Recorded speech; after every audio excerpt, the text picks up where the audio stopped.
¿Qué tal? ¿Cómo están? Bienvenidos a esta nueva entrega de Fútbol Infinito, junto a Jaime Macías, como siempre a través de Red de Fútbol, donde sentimos el apoyo de la gente y bueno, hoy volvimos a un poco el viejo formato de Fútbol Infinito, reaccionando en caliente a una jornada en caliente, en este caso de Copa del Rey, Jaime, con ya los finalistas definidos, y es la final que seguramente todos en la federación querían. La final entre Real Madrid y Barcelona. ¿Cómo te va? ¿Cómo estás, Vizca? Un saludo para ti, un saludo para todos ustedes. Es la final por la cual la Supercopa se extendió a 4 equipos. Es la final que todo el mundo quería. Es la primera vez que se cruzan desde aquella de Valencia con Mourinho ante Guardiola, aquella que gana el Real Madrid, porque si bien hay muchas finales del Madrid, ¿no? Se cruzaron en 2013-14 con Martino y Ancelotti. Se volvieron a cruzar después de haberse cruzado en Perdón, la de Gareth Bale, claro, la de Gareth Bale. Exactamente. La famosa de Bale con Bartra. Bartra había hecho el gol del empate y Sí. a un gol inicial, ahí debo tener el dato, que no había sido de Cristiano y terminó siendo 2-1 con esa corrida sobre el final. Era la temporada del Barça de Tata Martino, donde el equipo peleó por la Liga hasta el final y peleó por la Copa hasta el final. Sí, sí, bueno, pues que es el año de la final de Champions, el año que el Madrid gana la tan ansiada décima. El Madrid, exacto. El Atlético ganó la Liga, el Madrid ganó la Copa y el Madrid ganó la Champions. Ahora el Madrid puede ganarlo todo, Jaime. O el Barça puede ganarlo todo. El Barça puede ganarlo todo también. También puede ocurrir eso. El Barça está con la ventaja por ahora en la tabla de posiciones en la Liga. Los dos están con vida en la Champions. Así que bueno, desde aquellos tiempos de... Sí, lo que te ha quedado en la mente es aquella que también se puede llegar a dar, aquella temporada 2010-2011, que es donde se encuentran en la semifinal de la Champions, se encuentran en la final de la Copa del Rey. En el medio hay un partido también de Liga, en el Bernabéu 1-1. Con suplentes. Claro, y no, con rotaciones donde después para el partido venía con muchos lesionados el Barça. Para ese partido de la vuelta, Guardiola le recuerda a Mourinho que él era el verdadero amo, por no utilizar el entrecomillado que utilizó Josep Guardiola. Sí, correcto. Y esa temporada, eso quiere decir que esa temporada tuvimos 2 más 2, 5 clásicos. Creo que esa sigue siendo la temporada de mayor cantidad de clásicos todavía. Podemos llegar a 5. De hecho, esta va a ser, o este va a ser, el tercer clásico de la temporada, porque 2 semanas más tarde se va a jugar el clásico de la Liga, la vuelta. Hasta ahora el Barça ha ganado los 2 primeros enfrentamientos con abultados resultados, con lo cual el Madrid, bueno, un Madrid, Jaime, que también clasifica, vamos a ir desmenuzándolos poco a poco. Claro. Un Madrid que clasifica con las justas, porque la verdad es un partido loco frente a la Real Sociedad, que tiene que ir a la largue, donde el Madrid se muestra vulnerable defensivamente, pero otra vez con ese gran corazón de sus mejores noches. Cierro el tema de los clásicos, claro, solo puede haber 5 clásicos, no podría haber un sexto clásico porque Madrid y Barça en Champions solo sería en la final y eso sería partido único. Correcto. No puede haber antes. A ver, Vizca, tengo algo que veía, ¿verdad? Y que escuchaba y con la cola del Real Madrid y antes, y si quieres entramos en detalle a partir de eso o lo vemos después. Yo decía lo bien que le hace al fútbol el Real Madrid. Porque siento que estamos en un momento donde hay un exceso de partidos, un exceso de equipos, una profundidad táctica que te lleva a que los partidos sean tremendamente planos. Yo soy de la teoría de que debemos encontrar o el fútbol debe apuntar hacia un reloj de posesión, porque ¿cuántos equipos hay en el mundo que te pueden construir desde atrás y hacerte daño desde una posesión larga? Entonces, claro, como no muchos tienen la capacidad y lo quieren hacer, nos llenamos de partidos bodrios con equipos tratando de construir desde atrás y que realmente no pasa nada mucho tiempo. Y de repente está el Real Madrid. Que el Real Madrid entretiene al que es madridista y al que no es madridista. Alguno lo sufrirá, el madridista, porque pensará que se puede quedar fuera cada cada 5 minutos, pero siento que en esta era, donde por la cantidad de cosas, de partidos que hay, es difícil destacar desde el entretenimiento y que existe una narrativa alrededor de un partido específico, el Real Madrid, por lo bueno y por lo malo, te lo está dando. Una semifinal de Copa del Rey no había tenido la emoción, la exposición, la narrativa y el ciclo noticioso que dio el Real Madrid ayer desde hace muchísimo tiempo. Estamos hablando de la tercera competición en importancia en España. Yo ahí disiento. Disiento de todo. ¿Por qué? Te escucho. Lo del reloj de posesión es básquetbol, no es fútbol. O fútbol americano. No lo veo.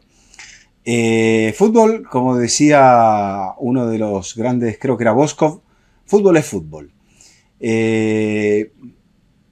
Creo que, a ver, ¿te olvidas del 4-4 que jugaron el Atlético y el Real Madrid, o el Barça y el Real Madrid en la ida de la Copa? Fue un partidazo. En 90. O del, por ejemplo, del 2-4 de la Liga, que también fue un partidazo, ganaba el Atlético 2-0, y en los últimos 18 minutos, bueno, 18 comprendiendo 8 de agregado, más, o sea, 26 minutos el Barça le hace 4 goles a un Atlético que venía golpeado después del partido de octavo de final de la Champions de Real Madrid, del Atlético contra Real Madrid. Y después pensaba hoy, que hemos vivido entre semana esas noches, la noche de la Copa, la noche de ayer, que no le quito nada de mérito, fue maravillosa, Jaime, pero también aquel partido que termina 1-0 en la Champions League, que yo te digo, fue un encuentro que te tenía al borde del asiento. La verdad, a mí el partido de la Champions, que gana el Atlético 1-0, que después va a los penales, encima de todo con ese agregado de circunstancias, de situaciones. Entonces, hay veces que podemos encontrar un partido que termina 1-0 como ese y ser una obra maestra de fútbol, de táctica, hasta de drama. A ver, primero hay algo que acabo de pescar de lo que estás diciendo que no lo había notado. Hemos tenido mejor fútbol entre semana que fin de semana, en general, en la temporada. Otra cosa más que también se me había ocurrido mientras te lo decía. Sí, porque claro, estas grandes noches terminan siendo entre semana. A ver, siento que hay dos puntos del análisis, ¿verdad? El análisis de los nerds, como nosotros, donde le vamos a encontrar un entretenimiento y un amor y una pasión y una profundidad al 0-0, al 1-0, a lo que nos muestra el Brighton, a lo que nos muestra el Aston Villa. No te lo digo con pasión de nerd aquel partido, porque fue un partidazo, Jaime. O sea, fue tremendo aquel choque el penal fallado por Vinicius, o sea, pero vuelve a estar el Real Madrid metido en la colada. Sí, claro. Es que a eso voy.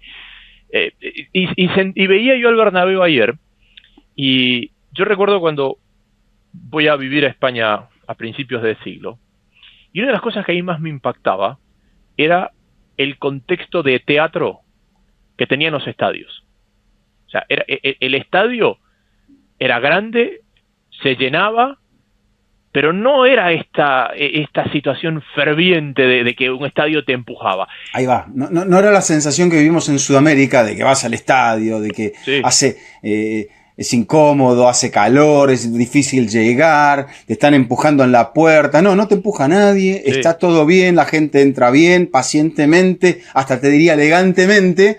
Y en el nuestro, bueno, ya se entra haciendo ruido, con una sensación de que uno es dueño de todo eso, ¿no? Acá uno entra con la sensación de que va a haber un espectáculo. Claro, pero siento que lo que ha pasado en los últimos 10 años, la remontada y todo esto, ha generado que el Bernabéu se ha sudamericanizado. El Calderón siempre lo fue, el Metropolitano lo trasladó, pero yo siento que hoy el ambiente de un partido del Real Madrid no estará por el tiempo que lo viene haciendo la cancha de Boca, la cancha de River, los grandes estadios sudamericanos, pero está mucho más cerca a eso de lo que era de ese lugar de traje y corbata donde íbamos a aplaudir y sacar pañuelos blancos cuando el rival se lucía. Uh-huh. Sí, sí. Me quedaba eso del partido de ayer y de un poco de lo que Sí, siento que el Real Madrid ha encontrado en este sportainment de esta parte del siglo en el que estamos. No, pero habías tocado un tema allí que en su momento era la preocupación de alguien, de un personaje que yo sé que a su manera te cautiva, que es Javier Tebas. Tebas decía, en un principio yo aplaudía la Champions. ¿Por qué la aplaudía? Por una cuestión política. Eso te lo digo yo. Porque le ahuyentaba el tema, la duda, la incertidumbre que le podía llegar a traer la Superliga, donde estaba metido el Barça y el Madrid, sobre todo Florentino Pérez. Pero claro, dice, después estoy viendo esta liga, que fue la fase de liga, y ahora te estás metiendo en estas noches donde cada una es decisiva y definitiva. Y él dice, se me cae el negocio de la liga. Y ante esto, no, otra cosa, no, no era el abogado de Bonafont, tranquilo. Porque él pensó que se le caía el negocio de la liga. Y un poco es cierto. Porque fíjate esto, Jaime. A ver, el clásico de mayo, creo que se va a jugar el 10, o no sabes si el 10 o el 11, probablemente sea un clásico menor al clásico de la final de la Copa ahora. Y ahí donde, bueno, Tebas dice, está bien, con la Copa del Rey no me voy a meter. Pero eso, de que en un torneo de liga se ven estas cosas, y en un torneo de liga, que yo veo necesaria la liga, y es allí donde todo tiene que ser un tema de vasos comunicantes y no un problema de egos. Que la Champions colabore con una liga, o que la liga sea el incentivo para llegar a aquello. Pero no de pensar que tienen que rivalizar y de que, este me está robando público, porque el famoso tema del revenue que sé que tanto te apasiona también. Pero sabes una cosa que las ligas no se atreven a hacer, y que es lo que cada día se ven más obligadas a hacer: jugar con los formatos.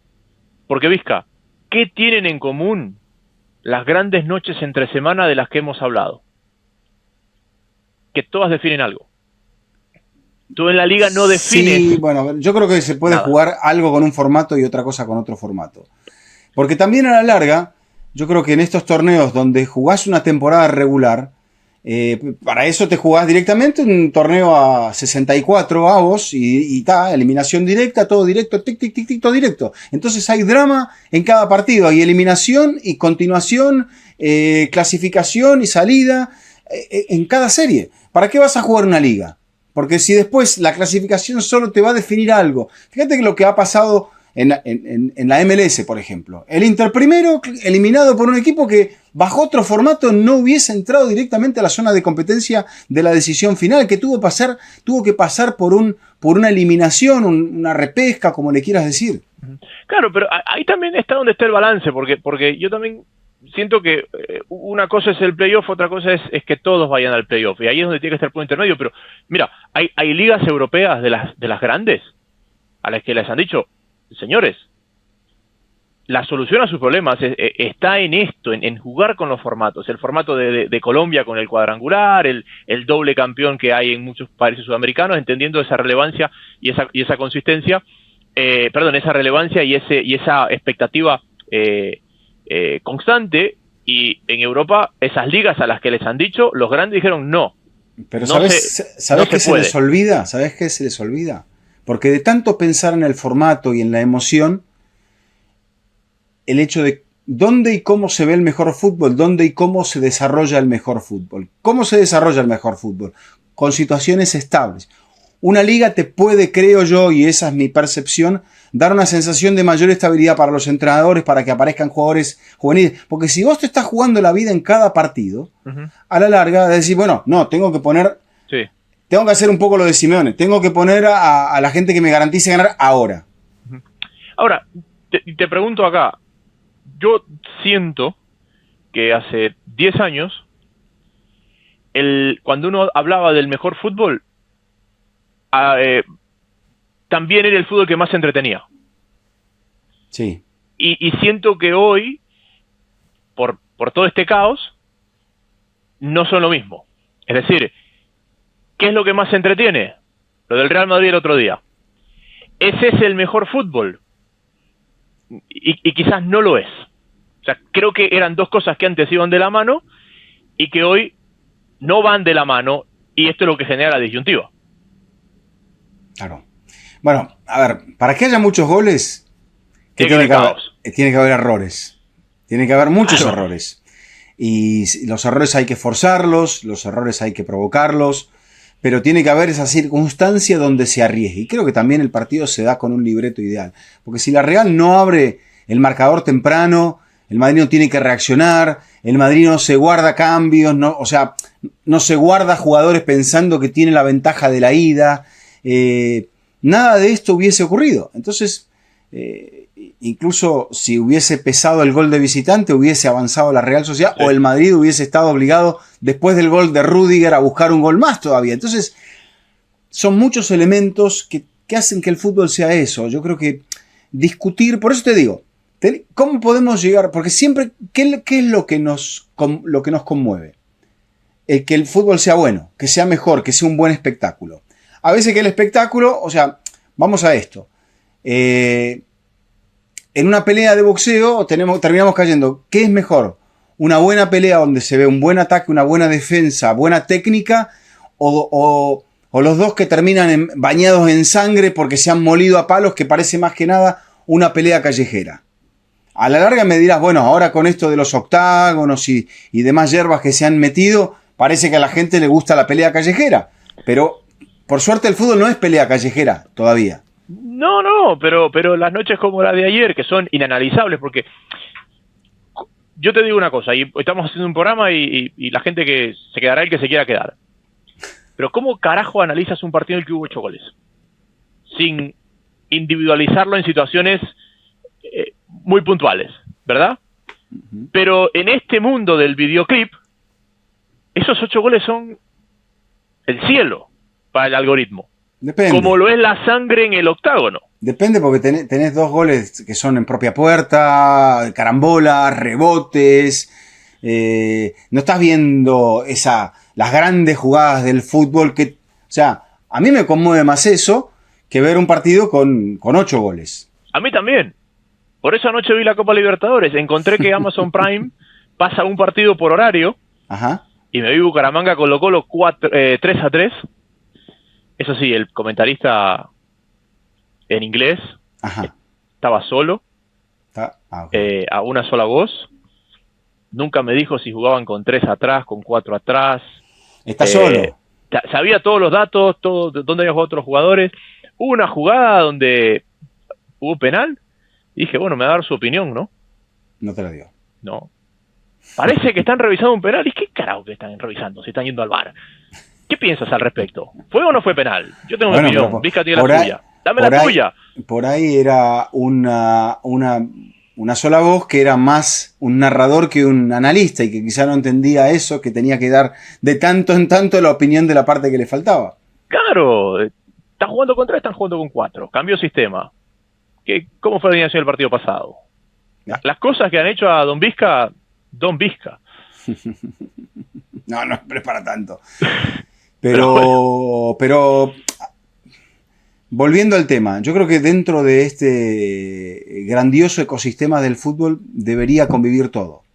Y creo que hay veces que es necesario dentro del ambiente formativo un torneo de liga que sea justo con todo lo que se haga dentro de la temporada, que es como, a ver, imagínate si ibas a la escuela y no importaba lo que hicieras en todo el año, pasabas medio raspando todo, pero ibas al final y en el final sacabas buena nota y esa buena nota era la que te calificaba por todo el resto. El profesor iba a decir, pero si este muchacho ha faltado a un tercio de las clases, no me prestó atención en otro tercio de las clases a las que vino, ha sacado un 5 en cada examen, pero claro, se habilitó para el final y en el final me sacó 9. Sí. ¿Es de 9 o es de 5?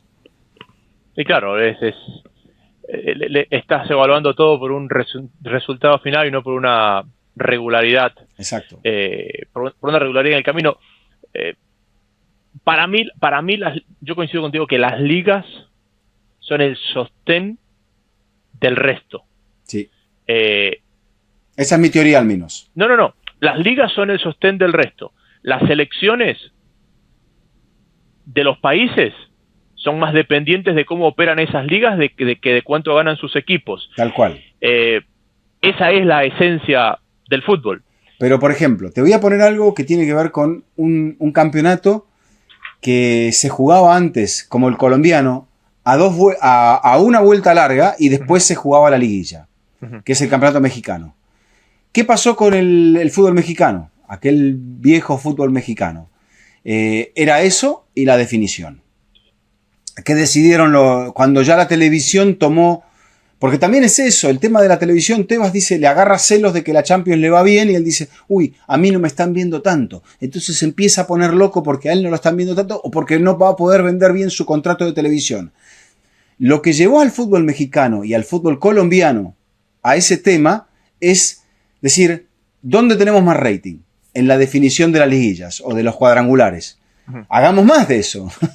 Pero claro, terminás generando que esos calendarios, y fíjate que no se discute de la misma manera que en Europa de la superpoblación de los calendarios y demás, pero terminan generando que los equipos duren menos, que los planteles duren menos. Está bien, me dirás que no es como en Europa, porque también los equipos pierden jugadores por la inestabilidad económica, que pasan muchas cosas además de los formatos por los cuales o por las cuales los clubes se ven debilitados porque van perdiendo jugadores.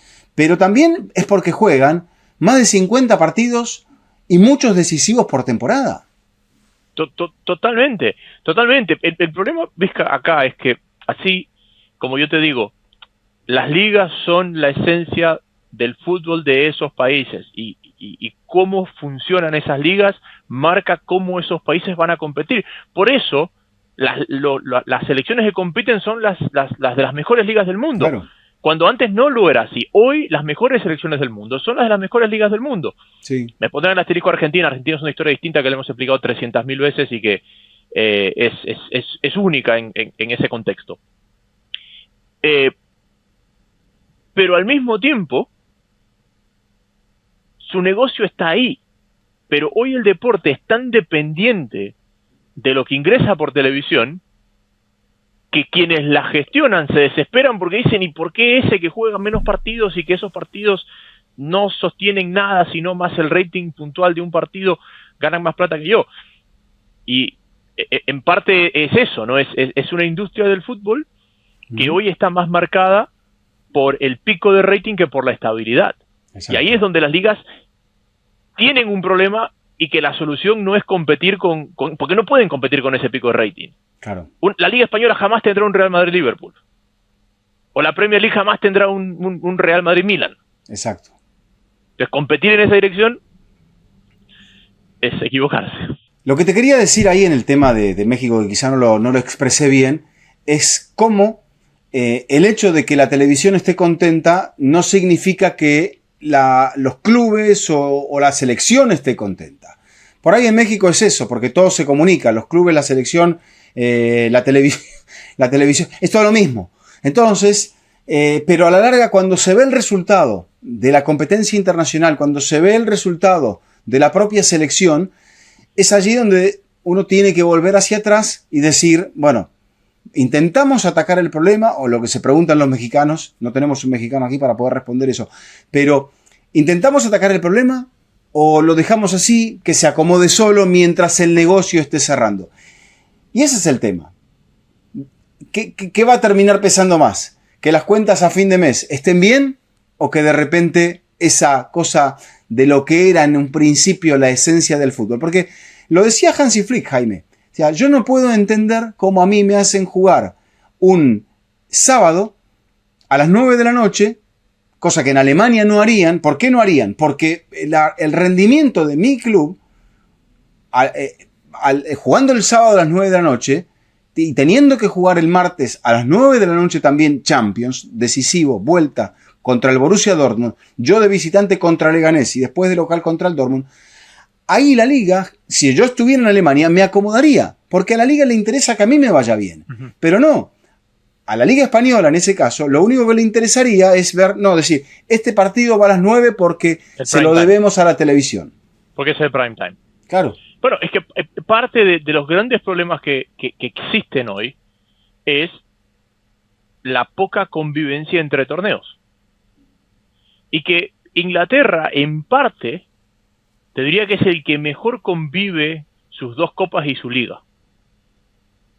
La Champions, ya con los partidos extra, ya les incomodó. Cuando sus equipos son campeones europeos, el Mundial de Clubes, o como se llame ahora, a final de año, también les incomoda, pero por lo menos sus competencias internas conviven bien. Claro. Que en muy pocas ligas les pasa eso. Bueno, porque fíjate que en España en España también se da esto. O sea, no, en España los de la Supercopa tienen que postergar. O adelantar. No, pero en este caso, los que jugaron la Supercopa jugaron 2 partidos menos en la Copa del Rey. Entraron 2 rondas después. Pero tuvieron que mover partidos para poder seguir. Lo mismo que los italianos cuando se van a otro lado a jugar a la Supercopa. Claro, tuvieron que mover un partido de liga y adelantarlo. Esto sí es verdad. Claro, entonces siempre estás ahí un poquito a contrapié. Creo que nos hemos ido por las ramas más que nunca cuando empezamos a hablar del 4-4 del... Claro, de la pirotecnia futbolística, sí, y de la emoción que eso representa en todo esto. Pero sí, volviendo a la serie, un Madrid con muchos errores defensivos, pero siempre con mucho corazón, que apostó por cambios de entrada, ante una Real que tampoco venía tan bien, Jaime. No, la Real viene fuera de zona europea. La Real, yo no lo sabía, y ayer lo escuché y después lo constaté, es el tercer equipo que menos goles ha marcado en el fútbol español. Sí. Es decir, sí, de ver la tabla y decir, uy, están lejos de Europa, decir, bueno, no están tan mal con los pocos goles que marcan. No. Lo que pasa es que es un equipo que tiene, en la Liga, por ejemplo, es el que, después del Barça, el que menos empates tiene. Con lo cual te da ese digamos... Te brinda el escenario para esa clase de partido. O ganan o pierden. Más allá de que ayer hayan empatado, sí, 4-4 en el campo, era eso.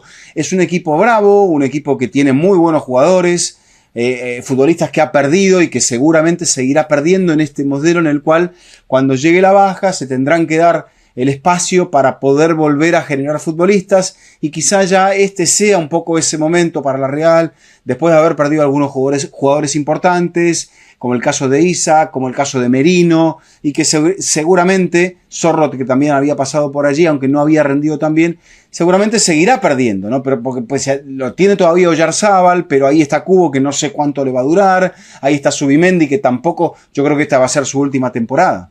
Sí, había pasado Odegaard y en fin, había perdido. Lo otra cosa que tiene la Liga, y ahí es donde ves la saturación del calendario, salvo los 3 grandes, el que va a doble o triple competencia le cuesta un montón, porque la Real Sociedad queda fuera de la Europa League hace 2 semanas jugando 3 competencias. Contra el Manchester United, sí, claro, señor. Pero queda fuera vivo en los 3 frentes, peleando Europa en la Liga, sí, Copa del Rey, Europa League, y metido ya en la semifinal con el Real Madrid. Y ahí es donde también esa convivencia se nota. A veces al Madrid es como que arranca con el partido ganado y le entra y de repente dice, uy, no lo tenemos, y el rival está vivo y nunca se achica ante eso, y te termina dando esta aparición con un gran partido de Endrick, con un gran partido de Vinicius, con gente que venía de eliminatorias fundido, lo que corrió Valverde después de venir del alto, también, y que al final, lo hemos dicho varias veces, cuando vas al borde de la cornisa y te salvas, ya no es la excepción a la regla, es la constante. Sorpresa será el día que no te alcances, sorpresa será el día que no ganes, lo que psicológicamente eso impone al rival, que por más que lo tengas contra la lona, no le terminas por ganar, y como eso te hace agrandar en una etapa del año donde todos son finales, porque de aquí hasta el final de temporada, entre los duelos de Champions, sí, los duelos de Liga, donde el Madrid, por las buenas o por las malas, ha salido vivo de todos y sigue vivo en la Liga por situaciones como esta, te hace decir, ¿y será que por primera vez van por un triplete? Porque el Madrid nunca ha ganado el triplete. Bueno, hablando de eso y de la dificultad de los calendarios, hay algo que lo habíamos instaurado hace tiempo en Fútbol Infinito. Estamos viendo ahora más tripletes o más tréboles que nunca. Entonces, hay algo allí que se está dando para que ahora también lo tenemos vivo. En el caso de París, en el caso de Barça, en el caso de Real Madrid, y no sé si tenemos otro caso más, el caso del Bayern. No, porque la final es Stuttgart, Armenia, Bielefeld. Okay, correcto, el Bayern no está, había quedado eliminado ya, es verdad. Sí, El Inter, tenemos al Inter. El Inter empató hoy día con el Milan, pero era ida. Creo. Era ida, sí, exacto. Tenemos al Inter que todavía puede o está con vida en los tres frentes, pero te quiero hacer una pregunta así a quemarropa, de estas bravas, para que después, no digo analicemos, porque no se puede analizar una visión del futuro. El Madrid está vivo en 3 competencias. Uh-huh. El Barça está vivo en 3 competencias. Uh-huh. Arranco por el Madrid. ¿Cuáles va a ganar y cuáles no? En orden de probabilidad, te diría que la más probable que gane es la Champions. La siguiente que puede ser muy probable que gane es la Copa. Y la tercera es la Liga. Ok. Ese es el ranking. Puede ganar la Champions con muchas probabilidades. Ahí un rojo intenso, un rojo más leve para la Copa del Rey y más cerca del rosado para la otra. Uh-huh. Exacto. Ok, bien. Me vas a preguntar por el Barça. Barça. Yo creo que la Liga es el primero. La segunda es la Champions, si es que no es contra el Real Madrid. Es decir, mi segundo favorito para la Champions es para mí el segundo favorito para la Champions es el Barcelona. Es decir, si no es el Madrid es el Barça. Y no sé por qué al Real Madrid lo veo tan fuerte en la final de la Copa del Rey. Ok. No sé si por la cercanía con el Clásico de Liga, si como decir, bueno, primer título de la temporada. Siento que el Madrid llega mucho más fuerte a eso. Y obviamente, sí, eso. O sea, Barça es Liga, Champions y Copa del Rey. Ok. ¿Tú cómo lo ves? ¿Lo ves igual? ¿Al Barça? En cuanto a las 3 posibilidades que tiene de ganar títulos, sí. Yo te cambio. Yo creo que la Liga, después la Copa y después la Champions.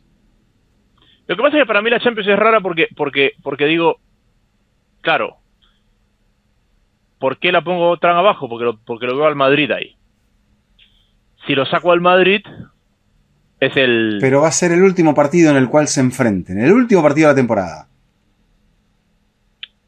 O sea, ya van a llegar después de otros 2 clásicos, sabiendo quién se quedó con la Copa, sabiendo quién se quedó con la Liga. Probablemente como le pasó ahora al Atlético, como que el que llegue más desgastado ante esa final con el peso que tiene. Sí. Porque puede llegar a ser tipo como la final de Madrid entre Boca y River.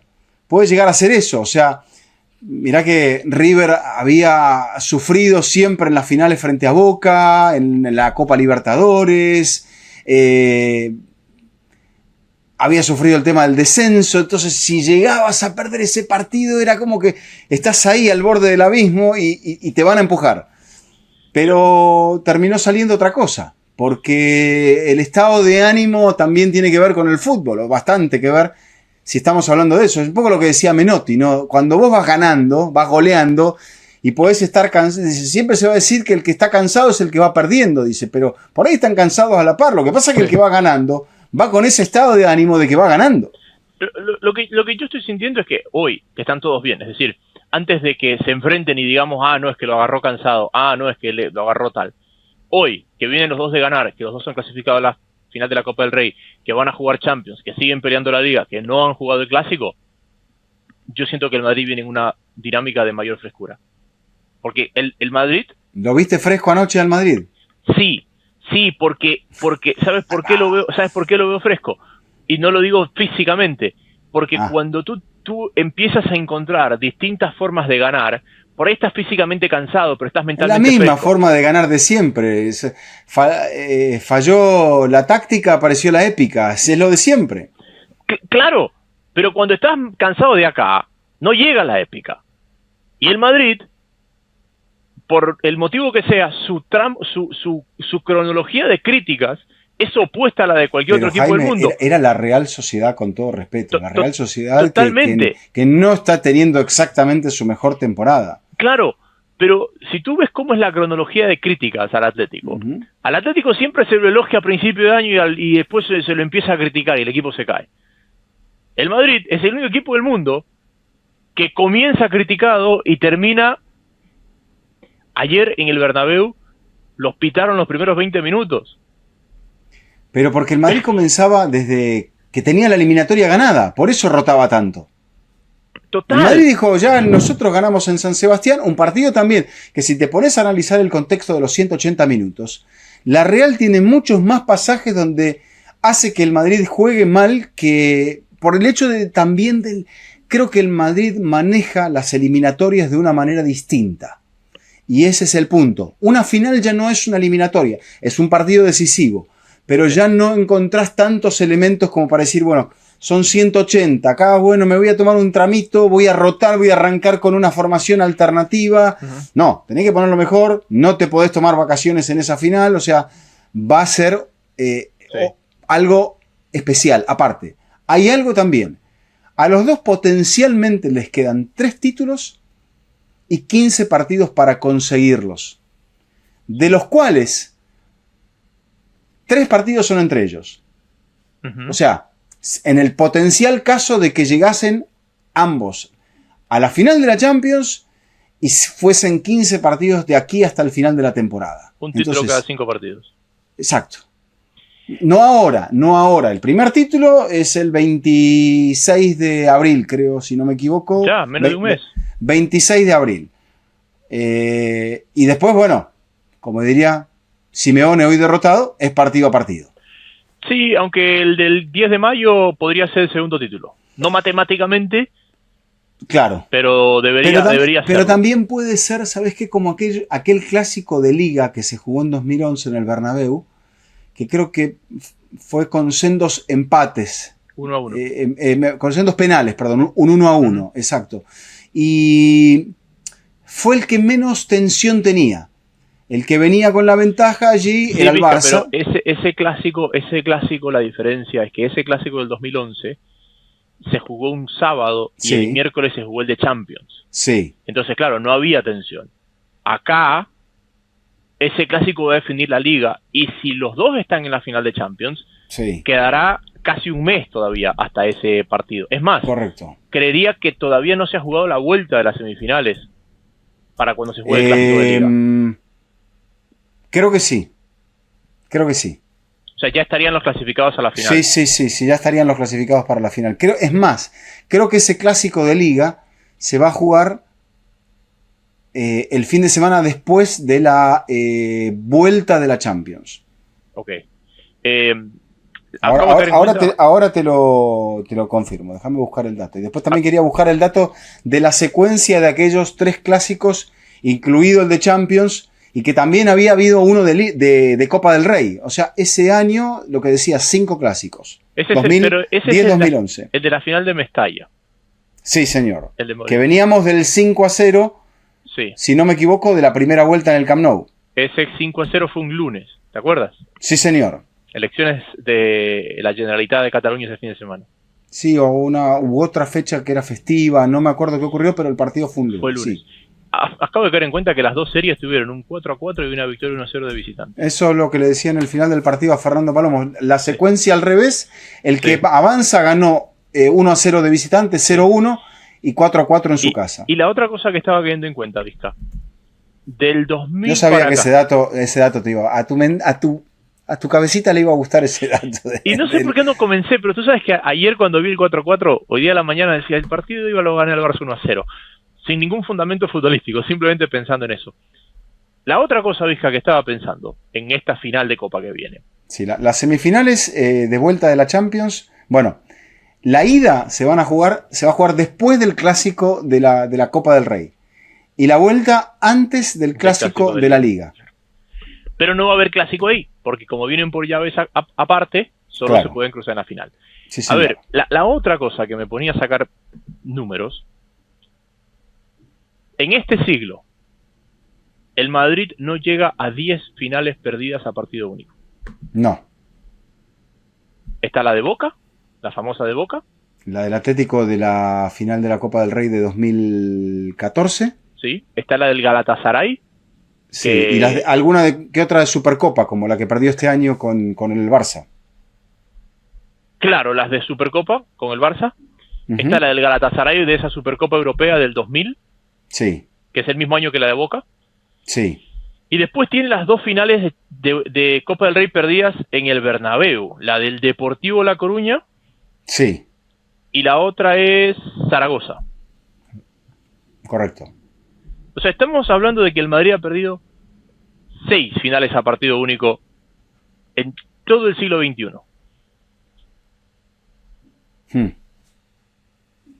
No perdió ninguna de Champions.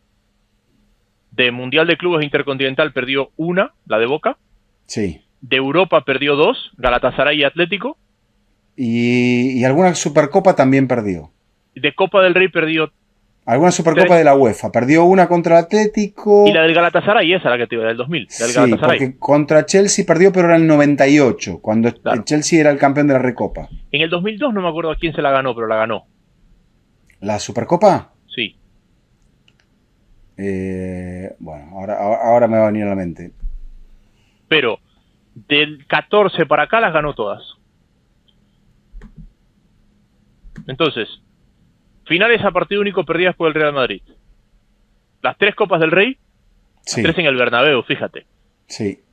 Depor Zaragoza y Atlético. De las intercontinentales, la única la de Boca.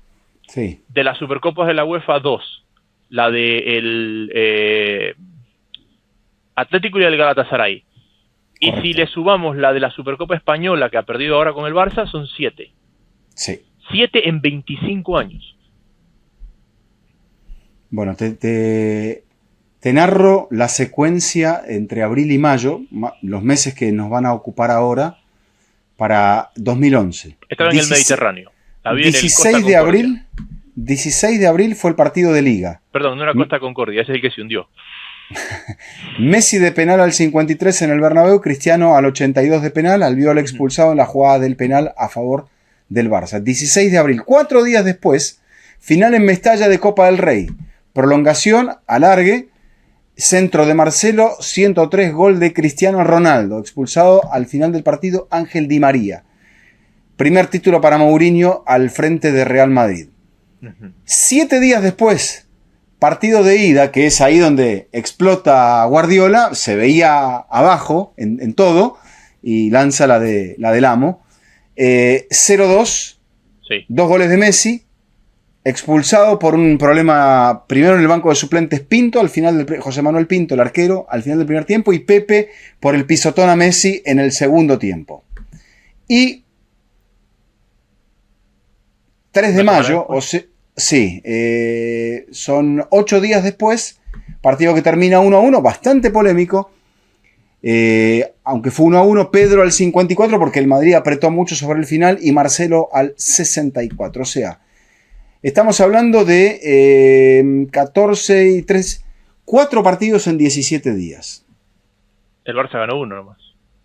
El Barça solamente ganó en la ida en el Bernabéu. Sí. Aquel día de los goles de Messi a Iker Casillas. Bueno, es una dinámica bastante parecida, con la diferencia de que la Champions será después.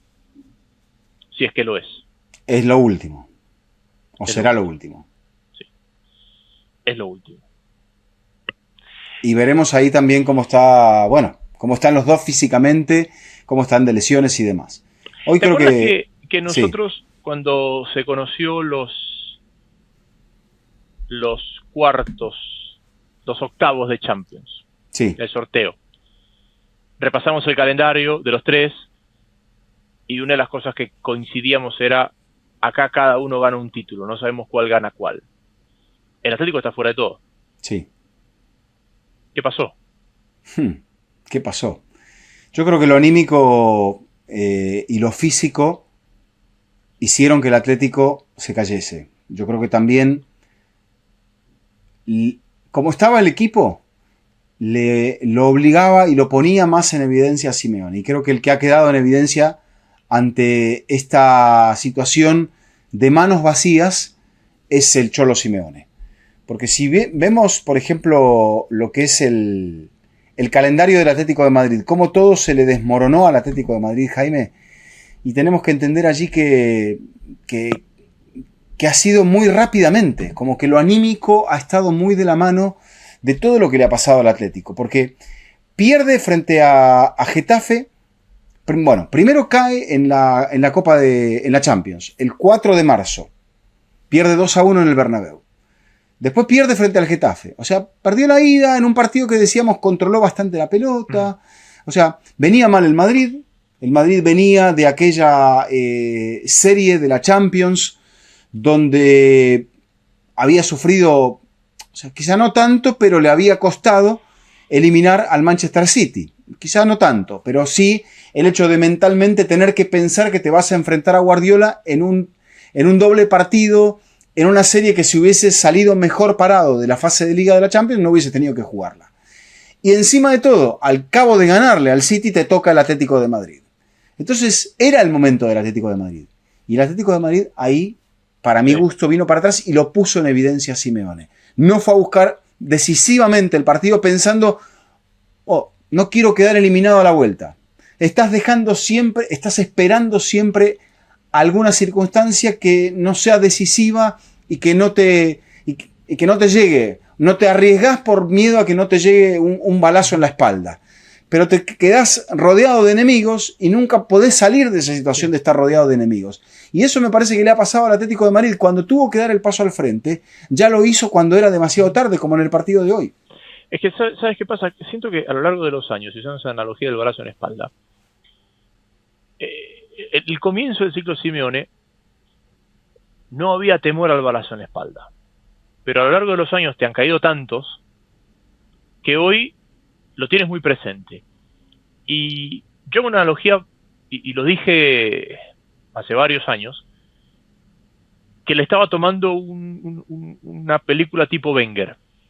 Es decir, Wenger, si no es el mejor entrenador en la historia del Arsenal, es el segundo. ¿Ok? Llegó, armó un equipo, le empezó a pelear a todos. No nos olvidemos que el Arsenal es la tercera fuerza del fútbol inglés, siempre a la sombra de Manchester y Liverpool.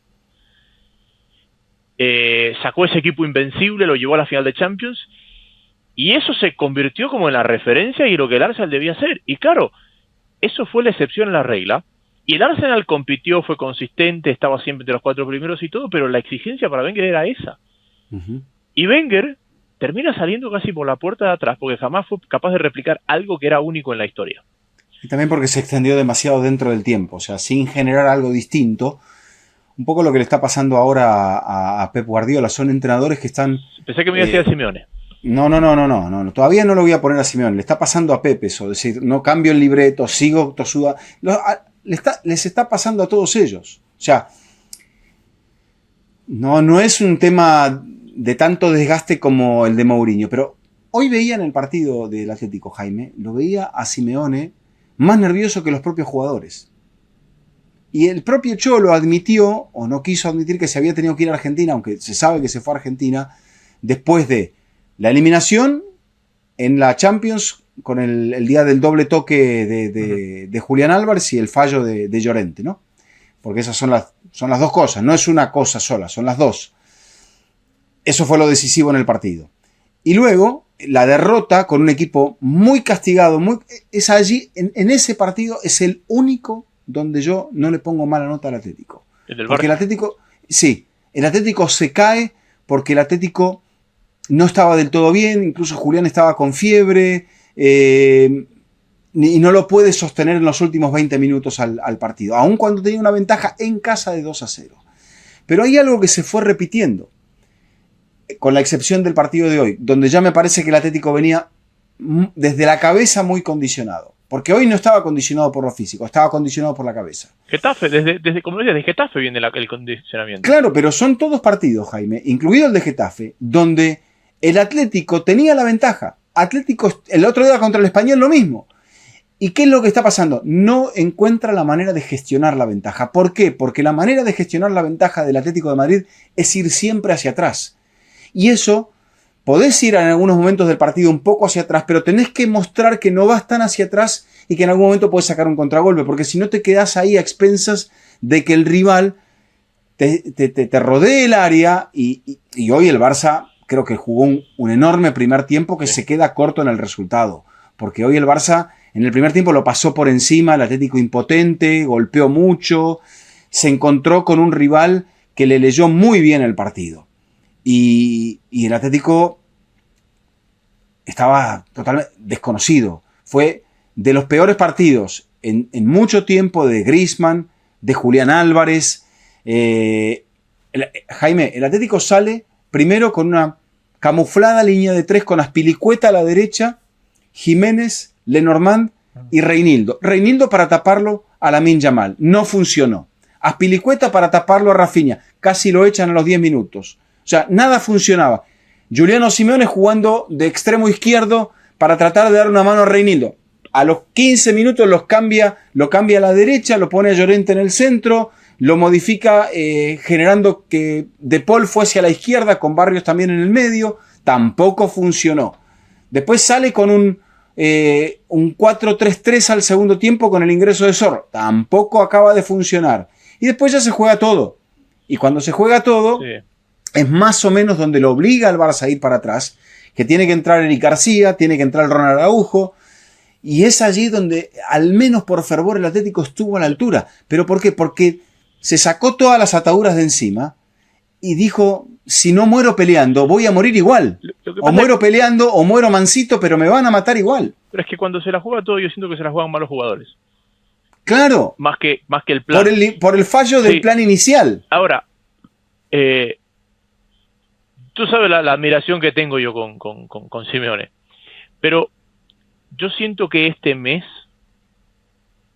es crítico y puede haber marcado un antes y un después en el ciclo de Simeone en el Atlético. ¿Por qué? Porque el Atlético, con grandes noches y con malas noches, moría con las botas puestas convencido del plan. Y por ahí el plan no funcionaba, pero moría convencido del plan. Y lo que ha pasado en estos partidos, inclusive el 4-4, porque así como el 4-4 del Bernabéu es una plaga de errores y aciertos, el 4-4 del Camp Nou es una plaga de errores y aciertos. O sea, cualquier partido donde un equipo ante fuerzas medianamente similares es capaz de marcar 4 goles, algo salió muy mal. Pero aquel fue un partido de momentos. 2 goles iniciales para el Atlético, entonces tiene que reaccionar el Barça. Lo poco común de ese partido fue que al Atlético le hicieran 2 goles de córner. Pero después de los 2 goles iniciales, el Barça responde con 4 goles. ¿Qué pasó?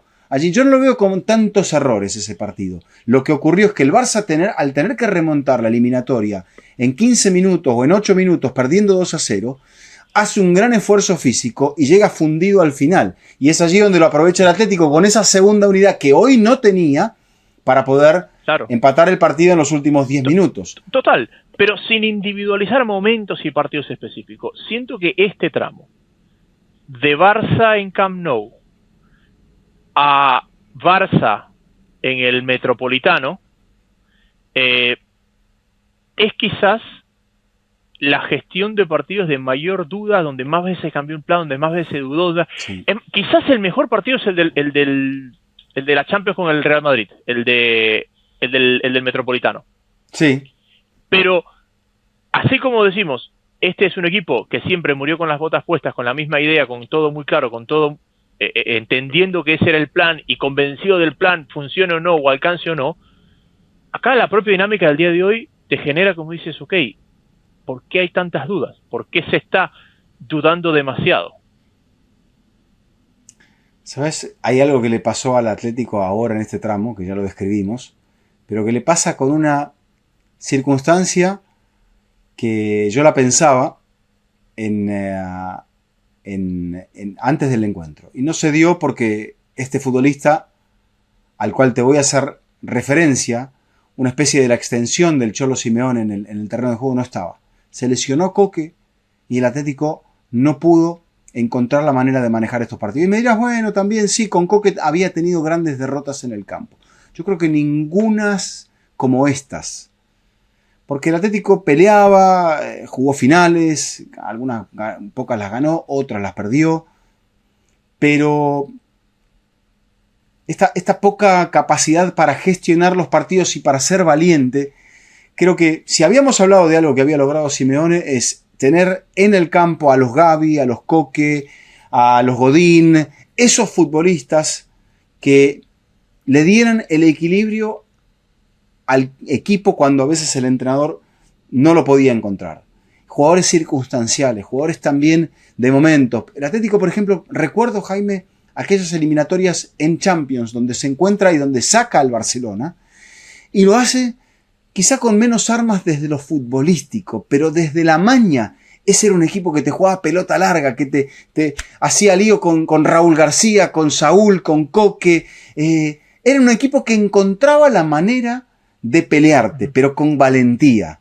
Y yo creo que hoy me parece como que el Atlético se fió del momento de Julián, del momento de Paul. Le faltó Correa también, ese jugador que a sí mismo es muy valiente y siempre dice, no, denme la pelota a mí.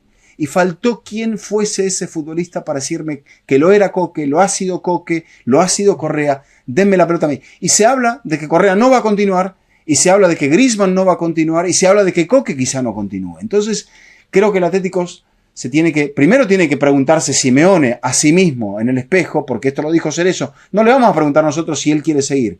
Él nos va a decir hasta cuándo quiere seguir. Pero el Cholo se tiene que mirar al espejo y decir, ¿queremos seguir o estamos para irnos? Y si está para quedarse, tiene que decirle a los jugadores, tiene que decir cómo consigo en el campo gente que sea mi extensión, que cuando yo no estoy tan bien, dé la cara por mí. Y yo siento que eso es una cosa que cada vez es más difícil. Primero, porque el Cholo acá tiene que plantearse una nueva reconstrucción, y yo no sé si él pensaba que este equipo quizás era su último Atlético y que lo iba a tener para 3-4 años, y que realmente hay muchos nombres que le han dicho y ya no estoy a esa altura, ya no soy capaz de estar presente, ya no soy capaz, entonces va a necesitar ir al mercado de nuevo, más allá de que fichó muy bien ahora. Pero también es cierto que lo mismo que le ha pasado a Mourinho con estilos distintos, que ese jugador que es su extensión en el campo, el jugador moderno no es ese tipo de jugador.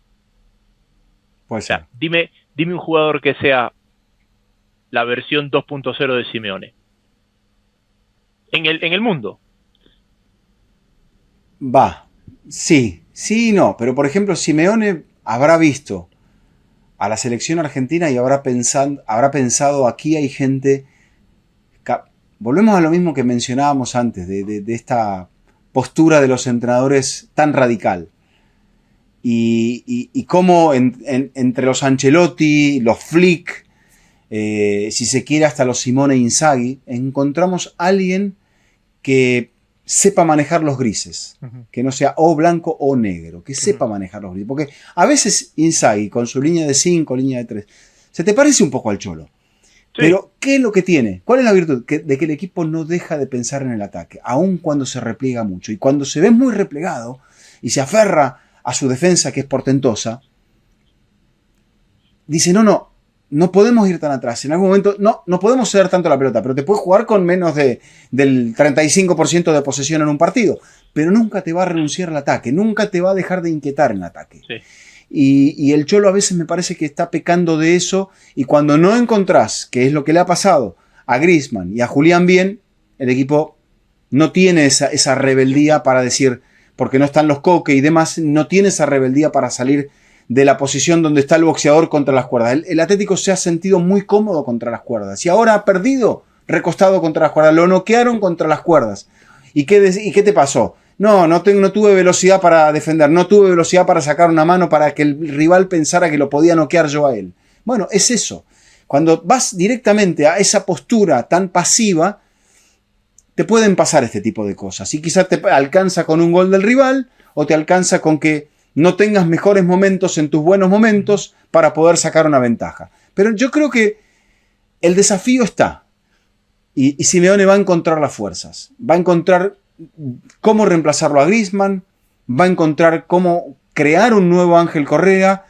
y cómo encontrar en alguno de estos muchachos su extensión en el campo que antes era Coque o antes era Godín, o tendrá que encontrar ese referente, pero también él tendrá que quizás ceder terreno a los jugadores para que él vea quién, porque en Argentina con Scaloni está pasando eso, y a eso es lo que iba desde el principio. A veces te controla el equipo Enzo Fernández, a veces es Otamendi, a veces es McAllister, pero siempre, a veces es De Paul. Pero está ese vuelo hacia el jugador para que él, que está en el campo, sea el que decida, ahora vamos a hacer esto, y no depender tan exclusivamente de la figura frenética de ese entrenador que está.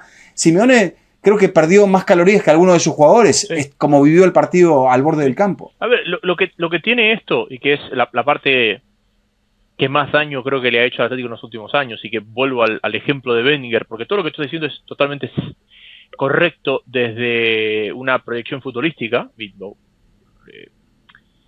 coincido en todo. No tenés que coincidir, podés no coincidir. No, coincido en todo.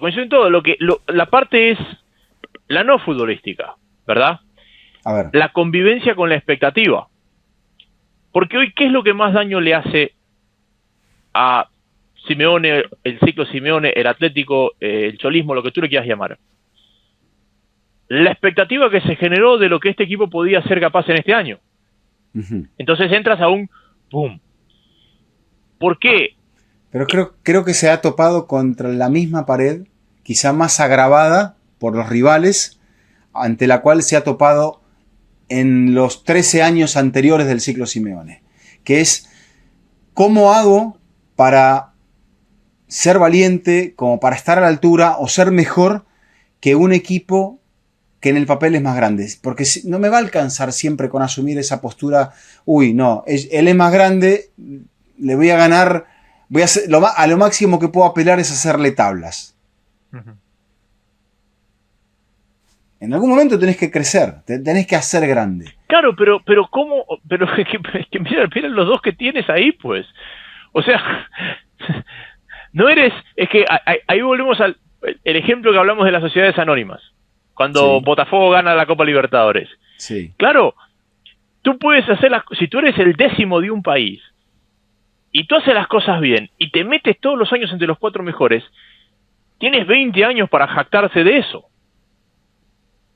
Pero el Atlético llegó a su techo histórico, que es ser el equipo más cercano al Madrid y al Barça, en el 2.º año del Cholo. Uh-huh. Porque históricamente ese es su lugar. Porque, digamos, yo no conozco un equipo en el mundo, o al menos en la historia reciente, que tú hoy digas, no, mira, este es uno de los dos grandes. Salvo que haya, digamos, Francia, que el Saint Etienne descendió, desapareció, perfecto, el PSG llenó ese lugar.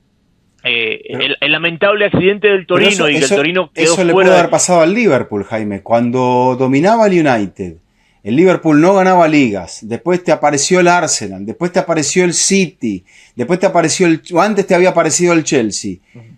¿Qué hizo el Liverpool? Trató de encontrar su camino. Y también una afición sufrida, un estadio que aprieta, claro, y todo. Pero ese Liverpool uno de los dos más... O sea, el debate es quién es más grande, el United o el Liverpool. Nadie mete un tercero ahí en esa discusión. Ha habido momentos. Creo que como el fútbol inglés es tan grande, ha habido momentos Correcto. Donde... Porque también te recuerdo algo. Hubo los momentos del Nottingham Forest, hubo los momentos de Aston Villa. Tampoco nadie iba a decir el Nottingham Forest es el más grande de Inglaterra. No, pero te digo que hasta los 70 el Liverpool estaba ahí. Había otros equipos. Recién lo que pasa es que el Liverpool, cuando gana la Copa de Europa, es donde, y gana varias, sí. Ahí es donde el Liverpool se consolida y aprovecha toda esa estela que le dura hasta el momento en el cual el mal comportamiento de sus hinchas hace que esa hegemonía que tenía el Liverpool se cayese. Pero correcto, pero volvemos al lugar del Atlético. El Atlético, para que el Atlético sea más que la tercera fuerza de España, va a depender de que se caiga uno de los otros dos, pero que se caiga tipo Saint Etienne. Yo creo que no. Mirá, si hay momentos en los cuales el Mónaco tumbó al Paris Saint-Germain el Dortmund tumbó o el Bayer Leverkusen tumbaron al Bayern. Yo creo que se puede dar. A ver, sí, pero y se ha dado. El Atlético ha sido campeón 2 veces en este periodo. Sí. Pero lo que pasa es que la expectativa que se genera alrededor de lo que el Atlético ha sido capaz, justamente porque ha tumbado 2 veces a los 2 monstruos, Sí. Hace que el tercer lugar consistentemente, el quedar fuera de las competiciones Copas o Champions en manos de los otros 2, suene a poco cuando es la lógica, cuando es la media, cuando es su lugar en el ecosistema del fútbol español. Es que es poco, sí. Sí, termina siendo poco, termina sabiendo a poco, termina sabiendo a mucha frustración, y no hay final digno cuando uno no gana al final, porque no lo fue en Lisboa, no lo fue en Milán, no lo fue en el día de los penales en la Champions, ahora en los octavos de final, y tampoco lo termina siendo esta noche, porque más que nunca te vas a quedar pensando que sí, que el rival es muy bueno, pero que pudiste haber tenido más oportunidades de haber intentado otra cosa, y que quizá eso que pudiste haber intentado no lo intentaste, o cuando lo intentaste ya habías hecho tantos cambios propios de los nervios, de la incertidumbre, de retocar algo porque no funcionaba. Pero yo creo que no funcionaba, Jaime, por algo muy sencillo. El Atlético estaba muy atrás, y vos me decís, bueno, cuando lo puso a Zorro, ¿mejoró futbolísticamente? No, lo que había cambiado era que dijo, voy a salir del fondo. Y eso es un poco la mentalidad del Atlético. La cabra tira al monte, el Atlético quiere ir para atrás, se siente cómodo yendo para atrás. Sí. Cuando el Atlético rompa ese paradigma y diga, hay momentos del partido que sí quiero la pelota, y no hay momentos que no la quiero, sino que quiero llegar rápido, quiero llegar cuanto más rápido mejor, bueno, se puede dar, obvio, se puede dar. Pero creo que los Emery, los Inzaghi, son entrenadores del mismo corte, que han sabido combinar y mezclar momentos de partido para interpretar cómo y cuándo jugar de esa manera. Y son entrenadores que también están con vida en Europa, más allá de que en el caso de Emery le esté costando en la Premier y esté batallando para poder llegar a volver a clasificar al equipo a Europa en la próxima temporada. No, lo va a meter. Creo que sí. Hoy por hoy está séptimo.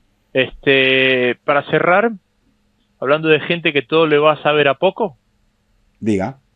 El Liverpool.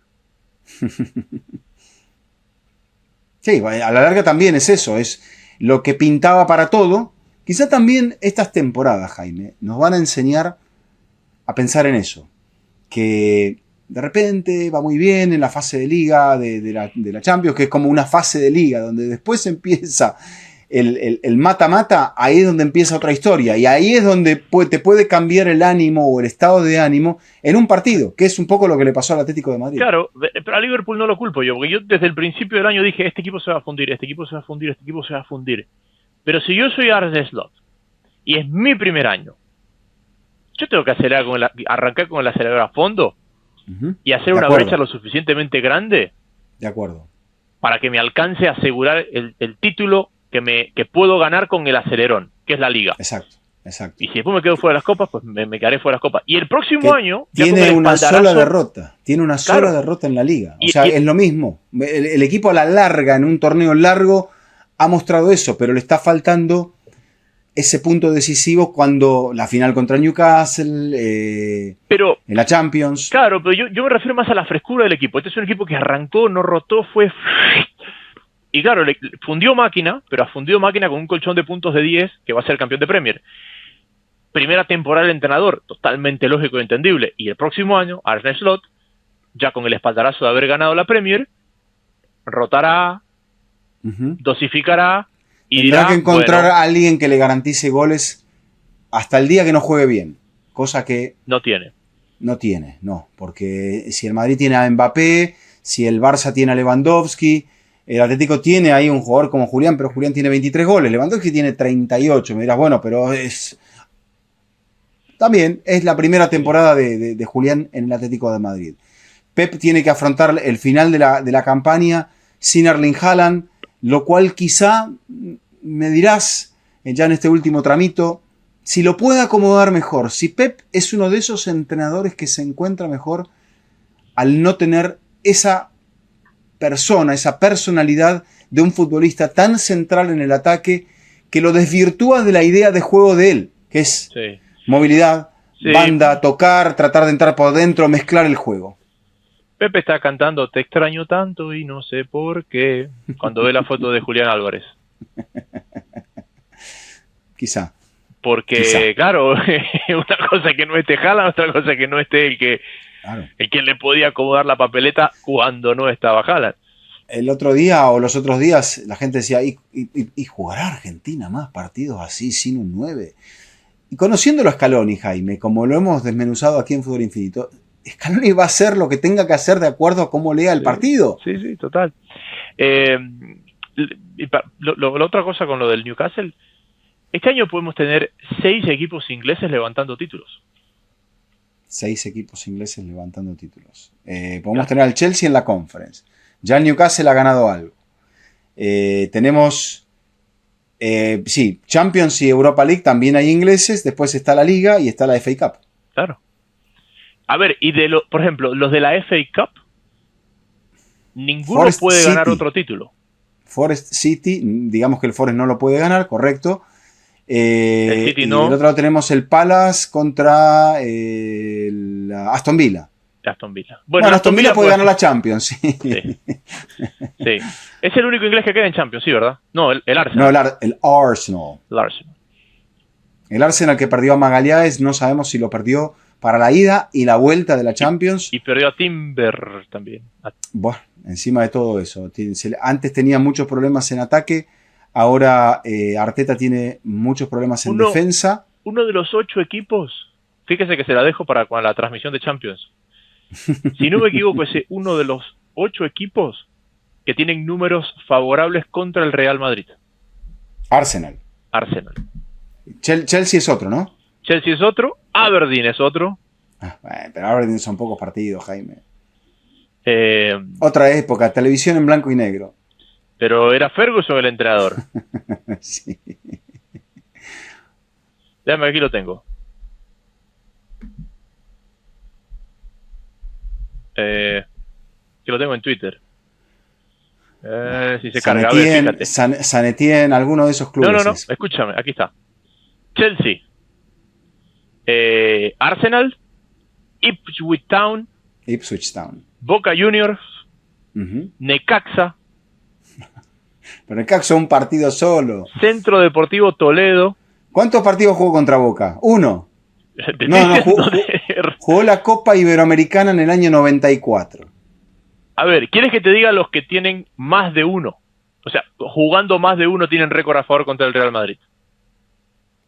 A ver. Chelsea. Jugando más de 2, te diría. Jugando más de 2. No, pues 2. Jugando más de 2 solo el Chelsea. Bueno, está, listo. Ya. Porque jugando 2, el Arsenal, empate y victoria del Arsenal. El Ipswich, empate y victoria del Ipswich. Después Peñarol. Jugaron 4 veces, le ganó 2 veces, un empate y una derrota. Peñarol ganó 2 veces. Peñarol ganó 2. El CSKA de Moscú.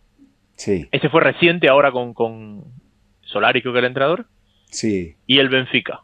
O sea, el Arsenal solo tiene esa eliminatoria de 2006. Sí. Con Thierry Henry, y Arsène Wenger y Fábregas y compañía. Sí. Sí, porque el Arsenal hay un momento de a ver, en comienzos de la Champions, el Arsenal ya no estaba en ese pico inicial. Y después cuando el Arsenal despunta, con Wenger, Henry y ellos, es quizás esa hora baja del Madrid después de haber ganado en Glasgow. Claro. Porque el Madrid de Glasgow vuelve a ser protagonista de la Champions con la caída de los Galácticos y hasta que se reacomodaron. Exacto. Entonces ahí es donde tienen ese cruce de caminos. Con el Chelsea se ha cruzado varias veces ahora, inclusive ahora se eliminaron mutuamente varias veces. Sí, es así. Sí, cuando el Chelsea fue campeón eliminó al Madrid en semifinales, creo que la vuelta fue en Valdebebas. Y después también hay una serie... Al año siguiente, el Madrid elimina al Chelsea en cuartos y termina siendo campeón contra el Liverpool. Exactamente. Sí, pero el Chelsea, acuérdate que ese Chelsea gana en Valdebebas, gana en el Bernabéu. O sea, El Madrid gana la ida. Sí, el Madrid gana la ida, correcto. Y estadísticamente el Chelsea gana la vuelta, pero por gol. Me parece que van a la prórroga y sí, algo. No, me parece que, bueno, puede ser que no, pero sí, el Madrid anota en la prórroga y ahí termina dando vuelta a la eliminatoria. Exactamente. Don Eduardo, ha sido un placer. Bueno, igualmente. Próxima semana Champions. La próxima semana que hay Champions, sí, así es. A ver qué nos depara la ida de los cuartos de final de la máxima competición de clubes de Europa.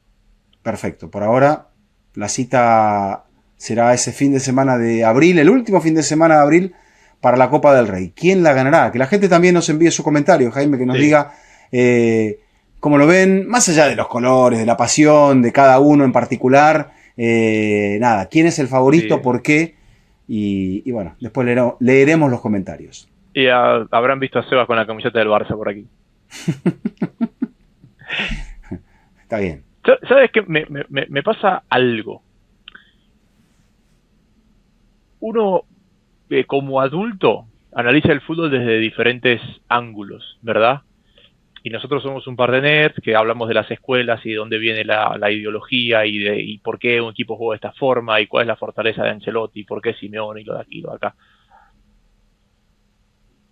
Pero el Barça, al menos para explicarle muchas cosas a él, los videos del Barça los facilitan mucho por el estilo de juego.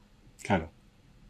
Es muy difícil explicarle cosas a través de las épicas del Madrid o las épicas del Atlético. Uh-huh. El Barça, digamos, para el concepto de un niño de posiciones y de funcionamiento termina siendo más sencillo. Cosas que uno las ve desde un ángulo totalmente distinto. Claro. Bueno, después nos queda para el aperitivo de la final. Hay un par de historias de las finales de Copa del Rey entre Barça y Madrid. Esta será la octava vez. El Madrid está arriba 4-3 en las definiciones de Copa a partido único o a partido doble. Ha ganado las últimas dos Real Madrid. Pero haciendo la investigación para el partido de hoy ante los posibles escenarios, si pasaba el Atlético o si pasaba el Barça, porque ya se sabía que se iban a encontrar contra Real Madrid, me encontré con... a vos que te gusta la historia, no habías nacido todavía, no eras ni siquiera un proyecto por aquel entonces. De hecho, que creo que tu madre estaba en la escuela primaria todavía, así que mirá si ha pasado el tiempo. En 1974 juegan la definición de la Copa del Rey, que era la Copa del Generalísimo, uh-huh. Y se termina jugando la final de Copa en medio del Mundial de 1974. Y la gana Real Madrid 4-0.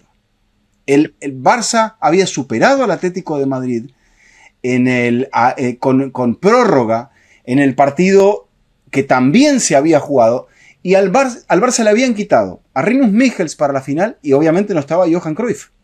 Pero esas cosas que pasaban en aquel momento, donde el fútbol era otro, las rivalidades eran las mismas, pero quizá no se buscaban tanto las excusas como se buscan hoy en día. O sea, fue el Barça sin la estrella y sin el entrenador. Y sin el entrenador. Tremendo. Uh-huh. Claro, España no va a ese mundial. Claro, 74. Entonces, claro, era en ese momento era ilógico de tener un torneo si es que tu selección no estaba allá. Porque eran épocas de que 1, 2 extranjeros máximo. Sí.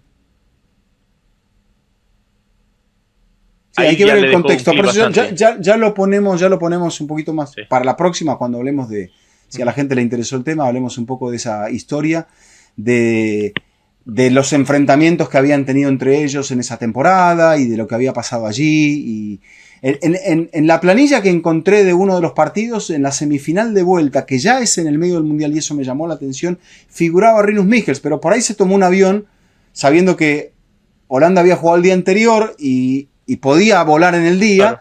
Y estuvo en la semifinal de vuelta contra el Atlético de Madrid. Javier Irureta había marcado el gol del Atlético de Madrid y después creo que lo termina empatando. Había sido 1-1 en la ida, lo termina empatando el Barça 24 de junio de 1974.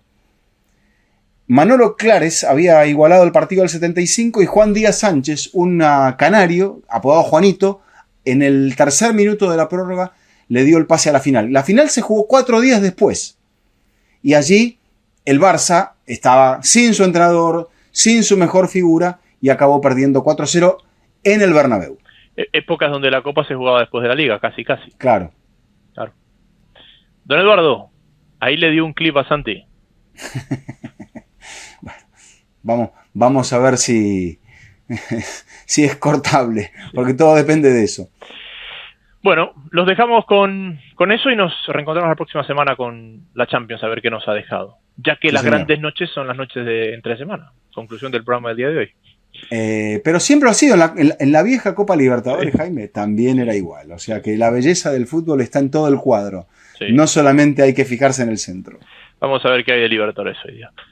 Señores, esto ha sido un nuevo episodio de Fútbol Infinito y será hasta la próxima. ¿Cómo están? Los invito a suscribirse a Red de Fútbol. ¿Para qué? Para estar al tanto de todos nuestros contenidos, todos los programas que tenemos, las opiniones. Suscríbanse, síganos, reciban las alertas, eso es muy importante para nosotros y como siempre estén atentos a todo lo que sucede aquí en Red de Fútbol.